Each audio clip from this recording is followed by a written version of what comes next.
It's 2002 and I'm 4 years into my first real job. It feels like it's the absolute antithesis to everything that I think I am. One cold, grey winter's morning, I'm hurrying along by the River Thames, rushing to get on the tube with thousands of other bleary-eyed commuters. I've just come back from the mountains, wide open spaces, bright blue skies, hanging out with my brother and laughing endlessly with friends. It makes the drudgery of the dirty city and prospect of a 12-hour day staring at a screen feel even heavier. My thoughts are racing. Is this what life is all about? Is this as good as it gets? I'm in a top job with a top employer, but I hate it. It feels like it's smothering who I really am. And then it dawns on me. Who have I become?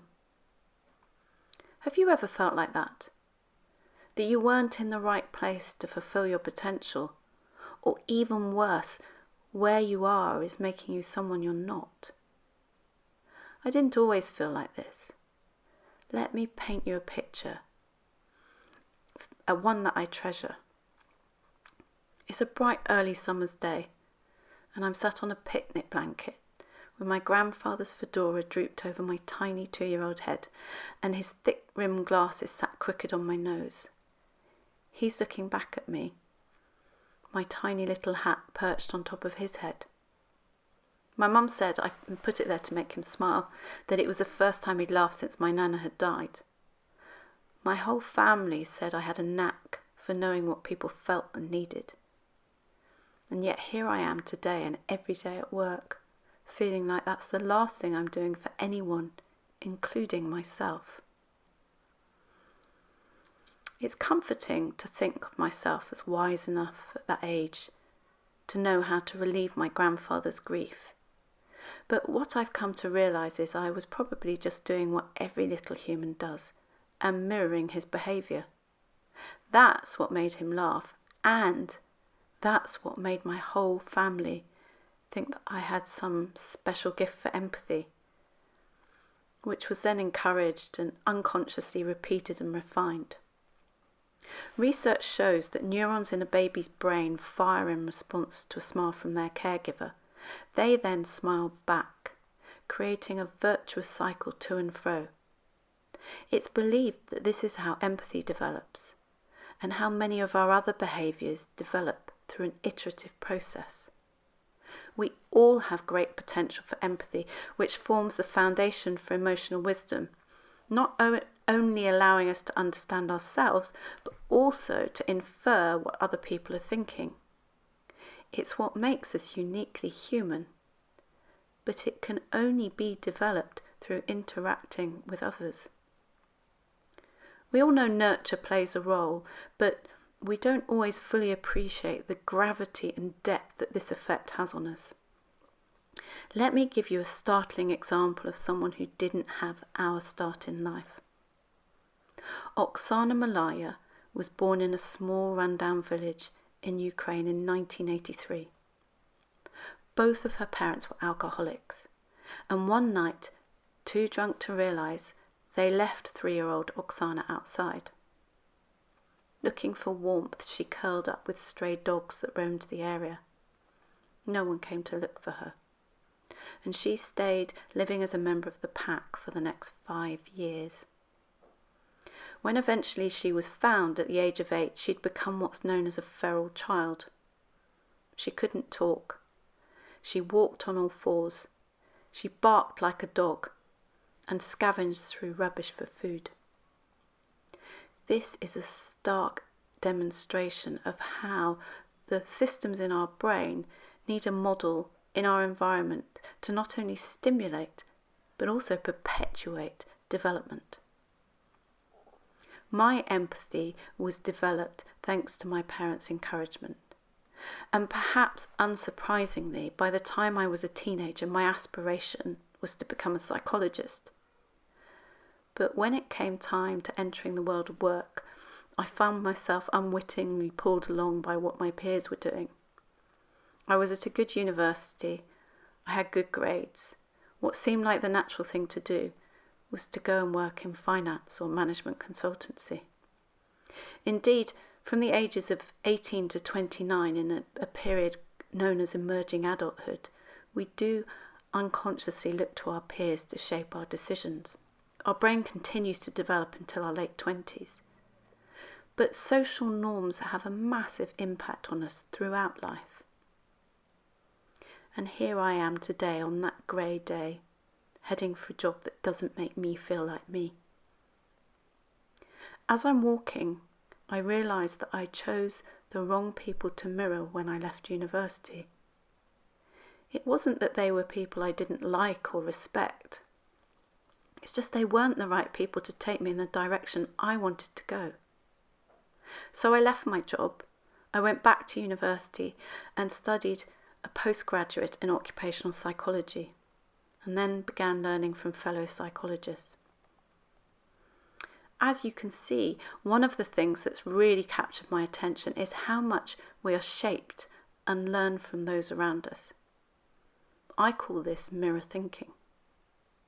But it's not just for big life decisions like which job we take, nor is it just for the behaviours that we iteratively build over the course of years. It's happening all of the time. For example, we evolved to catch others' moods. An article published in the British Medical Journal, which followed nearly 5,000 people over the course of 6 years looking at the spread of happiness, showed that if someone is happy, it has a positive impact on their friends, and even their friends' friends. And the authors believe that this extends to things like depression, anxiety, eating habits, drinking, even exercise. And we tend to be under the illusion that we're conscious of how these things are shaping us. But most of the time we're not. Research shows that we're only actually conscious of about 5% of our cognitive activity, meaning that the large percentage of our decision making happens without our conscious awareness. So you see, little behaviours absorbed from others without us realising add up to habits and lasting behaviours that become part of who we are, altering our beliefs and nudging our values. Who's shaping you? Through my work, I've had the great privilege of hearing hundreds of people's stories, many amongst the most successful in their field. And one thing I've realised and seen is how much these people have been shaped by relatives or parents early on in life, perhaps more than they realise until they reflect on it. But another thing I've realised is how much these people have consciously chosen the people they want to mirror when they've become adults. Take, for example, one lady, let's call her Charlotte, who is the CEO of a multinational company. And when I profiled her, it was clear that she'd been looking to her peers and seniors from day one on the job, picking up on the nuances of behaviour that she thought were successful and resonated with her, and how, for example, more senior colleagues negotiated with clients or led other people. And she gradually, like a detective, picked up on the things that would work for her and chose to counter-mirror the things that she thought wouldn't. And now she's successfully running the company. So you see, it's really worth thinking about whether we choose and how we choose habits and beliefs and behaviours that are going to be helpful to us or unhelpful. But the problem is the modern world is getting in the way of this natural mechanism. First, because we are less connected. Communities are becoming more dispersed, which means we simply don't have the opportunities to connect, which lies at the heart of mirroring. It means we're not nurturing what it means to be human. Second, because of our accelerated pace of life. Let me ask you some questions I'm currently asking myself. Do you make time to have in-depth, meaningful conversations? Do you curiously consider the other person's viewpoints? Do you consciously explore how they see the world? Or are your exchanges rushed as you jump on to the next thing? Third, our rapid development in science and technology. We are creating solutions at an incredible rate. Take, for example, the development of a successful vaccine for COVID-19. But we are creating problems at an even greater rate as technology insinuates itself between all of our interactions, shifting beliefs, behaviours and attitudes. One study carried out in Canada looking at 18 to 22-year-olds over the course of 5 years showed that increases in texting resulted in decreases in moral reflectiveness, a decrease in the motivation for social justice and equality, and a decrease in the belief of the importance of integrity. And this extends further. We're seeing it in all ways of life. Political divide, hate crime, extremism, poor mental health, climate change. They're all underpinned by disruption of this natural mechanism. People always ask what happened to Oksana. And sadly, she's an example of where we're all headed. She's made great strides. She's now able to talk. And she lives in a home for the mentally disabled. Psychologist Lynn Fry went to meet her as an adult. And she describes her interaction, saying that her conversation is odd. She speaks like it's an order. There's no rhythm or music or cadence to her speech.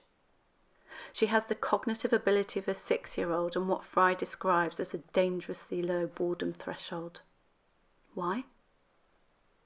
Because she grew up mirroring feral dogs instead of humans, irrevocably damaging her ability to read the nuances of human interaction in a way that we would consider normal. So you see, it's really worth asking ourselves who and what we are mirroring. And are we mirroring enough to remain human? My brain, your brain, they aren't static. They're continually adapting and changing in response to the interactions we have and the emotions we experience both within ourselves and in others. Our brain is like a muscle that needs exercise. How much exercise are you giving your brain? How many hours a day do you spend lost in your computer screen rather than looking at the faces of the people around you? When you wake up in the morning, what's the first thing you do? Is it grab for your phone or have an in-depth conversation with someone in your family? Every glance at a screen is a glance away from the opportunity to grow a neural network. One is like nutrients for your brain, the other like junk food. If you want to improve your emotional wisdom, you need to stop scrolling and look up and out at the faces of the people around you. And who is in your social ecosystem? Remember that 95% of our cognitive ability is unconscious. With that precious 5%, it's really important to choose the right inputs to take you in the direction that you want to go. I invite you to join me in some of the steps I've begun taking. Give yourself the space to connect with the people in your life, at your work, who you buy coffee from. That will stimulate your emotional development. Think about who you are mirroring in all areas of life, from career, work, personal growth, to parenting, family and health. These role models may seem unexpected. A child or someone in the local shop, they don't have to be perfect. It's looking at different aspects of different people that you admire and thinking about how you would like to take that on into your own behaviour. And I urge you to think about how you are shaping others. You don't realise how many people are mirroring you. Don't miss the opportunity to have a profoundly positive impact. We all shape the world that we live in. What role do you want to play in that? Nowhere is that more important than when it comes to our children. It's not easy. I struggle with it every day. But are we giving them enough space? Are we slowing down and spending time with them? Or are we letting them stare at screens? Instagram, Facebook, Twitter, none of them feed their neural networks and and enable the nuances of human interaction to be effectively captured. They also involve false role models whose main intent is often self-interest. They're not looking to grow your child's development. They don't believe in your child. They don't connect with them. Are we leaving our children out in the cold with the feral dogs of technology and starving them of the stimulus they need to properly develop? We need to connect with our children and to help them find role models that will enable them to fulfill their potential. If we want to not only survive but thrive as a species, we need to use the natural mechanism of role modelling to fulfill our potential. If we get this right, we'll have better leaders, better run companies, better run countries. If we get closer to our children, we'll improve our families' well-being and their prospects for the future. If you more intentionally mirror helpful behaviours in others, you will make yourself happier and more likely to fulfill your potential. If we all more consciously connect and role model what we want to see in the world, we have the opportunity to uplift the whole of society. And it's actually quite easy. Look up, look out, look into the faces of the people around you. That is where you will find your best self.